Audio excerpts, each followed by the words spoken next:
माझ्या सगळ्या भावांना माझा सल्ला आहे बरं का, एक वेळ बायको सुंदर नसली तरी चालेल, पण सुगरण हवी.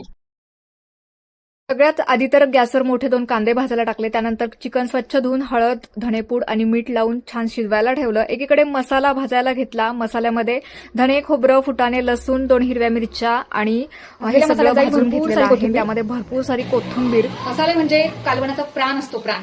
त्यानंतर पातेल्यात तेल घातलेलं आहे आणि इथे वापरते मी स्वादिष्टचा लाल तर्रीवाला 1 चमचाभर टाकलाय. नंतर स्वादिष्टचा दुसरा काळा मसाला टाकलाय, जो मटण आणि चिकनसाठी स्पेशल आहे.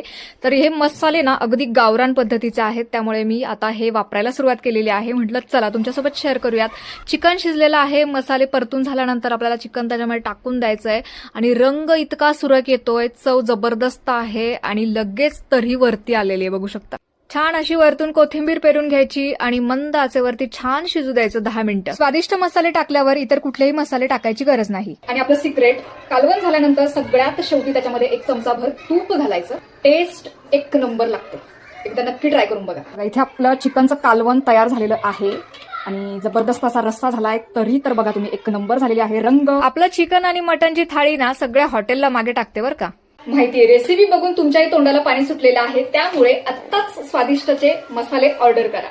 स्वादिष्ट मसाले म्हणजे घरगुती आणि गावरान चव. तर तुम्हालाही मसाले जर मागवायचे असतील तर मी त्यांचं पेज इथे मेन्शन केलेलं आहे, प्लस फोन नंबर सुद्धा दिलेला आहे. आजच ऑर्डर करा.